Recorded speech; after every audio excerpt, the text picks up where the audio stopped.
வைகாசி மாதம். இந்த வைகாசி மாதம் என்று சொன்னவுடன் அனைவருக்கும் என்ன ஞாபகம் வரும்?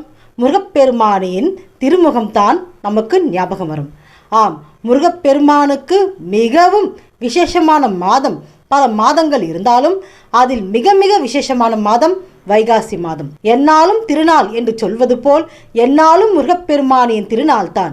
ஆனால் வைகாசி மாதம் வரும் செவ்வாய்க்கிழமை முருகப்பெருமானுக்கு மிக மிக மிக மிக விசேஷமானது. இந்த வைகாசி மாதம் செவ்வாய்க்கிழமையில் முருகப்பெருமானுக்கு மல்லிப்பூக்களால் அர்ச்சனை செய்தால் மல்லிப்பூவிலிருந்து வாசம் வருவது போல் நம் வாழ்க்கையில் வசந்தங்கள் வீசும்.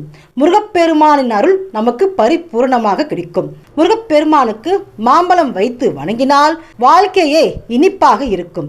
ஏனென்றால் ஒரு மாம்பழத்திற்காக தானே முருகப்பெருமான் கோவணத்தோடு பழனியில் வந்தார். அப்படி வந்ததால் தானே நமக்கு முருகப்பெருமானியின் ஆசி பரிபூர்ணமாக கிடைத்தது. இந்த வைகாசி மாதம் முருகப்பெருமானை வணங்குங்கள். காக்க காக்க கனகவேல் காக்க, நோக்க நோக்க நொடியில் நோக்க. முருகப்பெருமானை வணங்கினால் ஒரு நிமிடத்தில் நம்மை வந்து காப்பார். முருகா என்று சொன்னாலே ஒரு நிமிடத்தில் நம்மை வந்து காப்பார். பகைவர்களிடமிருந்து நம்மை காப்பார். நம்முடைய பாவங்கள் அனைத்தையும் அவர் போக்குவார். ஆகவே முருகப்பெருமான் திருவடியை வணங்குங்கள். உங்கள் வாழ்க்கையில் உயர்வு ஏற்படும். முருகா என்று சொன்னாலே போதும், அனைத்து துன்பங்களும் ஓடிவிடும். வேலுண்டு வினை இல்லை, மயிலுண்டு பயம் இல்லை, குகனிருக்க குறைவில்லை, முருகன் இருக்க கவலையே இல்லை.